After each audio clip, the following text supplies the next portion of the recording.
Hello, আসসালামু আলাইকুম। তোমরা দেখছো ফুটবল নাইট থেকে। আমি জাহিদ হাসান। এখন চ্যাম্পিয়ন্স লিগের সেকেন্ড লিগ চলতেছে, কোয়ার্টার ফাইনালে। আমি কথা বলবো বার্সেলোনা ভার্সেস অ্যাথলেটিকো মাদ্রিদের খেলা নিয়ে। যদিও আমি রিয়াল মাদ্রিদ ফ্যান হিসাবে চাই যে বার্সেলোনা চ্যাম্পিয়ন্স লিগের ফাইনাল খেলুক বা বার্সেলোনা চ্যাম্পিয়ন্স লিগ জিতুক। এটা তোমরা আমাকে জিজ্ঞাসা করতে পারো যে কেন। আমি মনে করি যে বার্সেলোনার এটা করতে পারলে আমাদের রিয়াল মাদ্রিদের coaching staff, team management, committee, প্লেয়ারদের সকলের একটা আঘাত দরকার। কেননা তারা মনে করে যে রিয়াল মাদ্রিদের হয়ে খেলতেছে, চ্যাম্পিয়ন্স লিগ, লা লিগা এবং অন্যান্য ট্রফি এমনিতেই জিতে যাবে। তাদের রাইট টাইমে রাইট পজিশনে থাকার কথা থাকে না।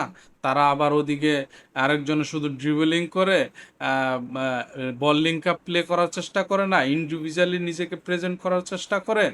যাই হোক, রিয়াল মাদ্রিদের বিষয়ে অন্য নেক্সট ভিডিওতে কথা বলবো। এখন অ্যাথলেটিকো মাদ্রিদ আর বার্সেলোনার কথা বলি। বার্সেলোনা, আমি বার্সেলোনার 2 সিজন ধরে দেখছি, তাদের একটাই মাইন্ড সেট আপ। অপোনেন্ট যদি তোমাকে একটা গোল করে, তুমি অপোনেন্টকে 2, 3, 4টা গোল করে দাও। হ্যান্সি ফ্লিক খুবই তাদের টিমকে অ্যাটাকিং মাইন্ড, অ্যাটাকিং অ্যাপ্রোচে রাখছে। যদিও রাফিনা এই ইনজুরির কারণে খেলতে পারবে না। রাফিনা থাকলে বার্সেলোনার জন্য এই ম্যাচটা অনেক সহজ হতো। রাফিনা উম, অনেক হাই প্রেস করতে পারতো এবং কি রাশফোর্ডের থেকে অনেক ভালো ফিনিশিং করে রাফিনা। তবে হ্যান্সি ফ্লিকের সব থেকে বড় ট্রাম্প কার্ড পেদ্রি মন খুলে খেলতে পারে একমাত্র ফ্র্যাঙ্কি ডিয়ং থাকলে। এটা আমার একান্ত মতামত। আমি বার্সেলোনার যদ্দূর খেলা দেখেছি, সেটা দেখে আমার কাছে তাই মনে হয়েছে। তবে ফ্র্যাঙ্কি ডিয়ং এই ম্যাচে ফিরছে। পেদ্রি অবশ্যই ভালো কিছু অ্যাসিস্ট বা গোল করবে।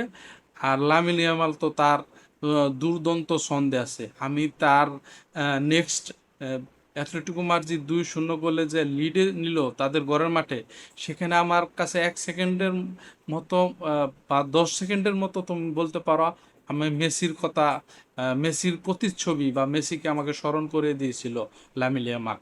তবে অ্যাথলেটিকো মাদ্রিদ যদি খেলে, তাদের ডিফেন্সিভ অ্যাপ্রোচে খেলে অ্যাথলেটিকো মাদ্রিদ এই ম্যাচটা, তবে আমি মনে করি বার্সেলোনা সেখান থেকে গেম বের করে নিয়ে যাবে। অ্যাথলেটিকো মাদ্রিদের উচিত হবে কিছুটা অ্যাটাকিংয়ে থাকা বা 1 থেকে 2 গোল আহ, বের করে নিয়ে আসা। আর গোল বের না করতে পারলে বার্সেলোনা কামব্যাক করবেই। এটা তোমরাও জানো, আমরাও জানি, যারা নিয়মিত খেলা দেখি।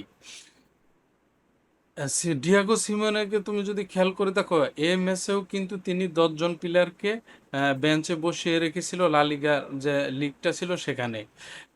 অবশ্যই তার একটা নিজস্ব প্ল্যান আছে। অপরদিকে তুমি যদি খেলে বার্সেলোনার সাথে অ্যাথলেটিকো মাদ্রিদের লা লিগার গেমটাকে খেয়াল করে দেখো, সেখানে কিন্তু ডিয়াগো সিমোনে সাইড লাইন থেকে জুলিয়ান আলভারেজ, গ্রিজম্যান, সরলট ওদেরকে দেখাচ্ছিল যে এই জায়গায় তোমরা মুভমেন্ট করতে পারলে বার্সেলোনার এগেনস্টে ভালো খেলবে, আরও ভালো খেলবে। আর সেই প্লেয়ারদেরকে রেস্টে রাখা হয়েছে শুধুমাত্র চ্যাম্পিয়ন্স লিগের জন্য, কারণ তারা জানে তারা লা লিগা থেকে অলরেডি ছিটকে গেছে। তারা চ্যাম্পিয়ন্স লিগে মনোযোগ দিয়েছে, আর ওই যে ঘরোয়া আরেকটা কোপা দেল রেসে আছে, সেখানে সেমিফাইনাল আছে। তবে দেখা যাক, হাড্ডাহাড্ডি লড়াইয়ের আশা করি। তবে বার্সেলোনা কামব্যাক করুক, এটা রিয়াল মাদ্রিদের স্বার্থের জন্যই বলছি আমি।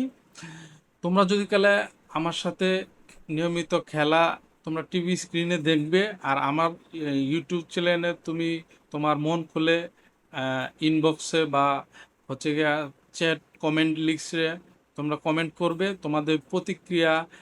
তারপর হচ্ছে গিয়া ম্যাচের রেজাল্ট কি হতে পারে, কোন প্লেয়ারটা ভালো খেলছে, কোন প্লেয়ার খারাপ খেলছে, কোন প্লেয়ার থাকলে ভালো হতো, সেটা আমার সাথে লাইভে যুক্ত থাকতে পারো আমার এই ইউটিউব চ্যানেলটি সাবস্ক্রাইব করে।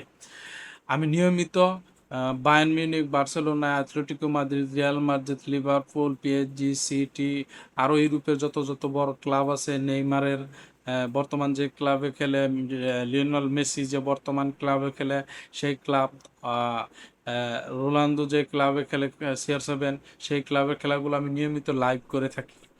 লাইভ করি, আমি কিন্তু খেলা দেখাই না লাইভে, শুধুমাত্র আমার তোমরা ভয়েস বা রিয়েকশনটা পাবে, আর স্কোর দেখতে পারবে, আমাকে দেখতে পারবে। আর তোমাদের খেলা টিভি স্ক্রিনে দেখতে হবে, আমার সাথে তোমরা আলোচনা করতে পারো কমেন্ট বক্সে, বা এটা আমি অবশ্যই প্রত্যেকটা কমেন্ট পড়ি এবং কি রিপ্লাই দেই, এবং কি নতুন কোনো তথ্য থাকলে আমি তাদের কাছ থেকে নেওয়ার চেষ্টা করি। আমি যেটা জানি সেটা তাদেরকে জানাতে চেষ্টা করি। ফুটবলকে আমরা ভালোবাসি বলেই এই ব্যবস্থাটা আমি নিজের থেকে করেছি। হালা মাদ্রিদ।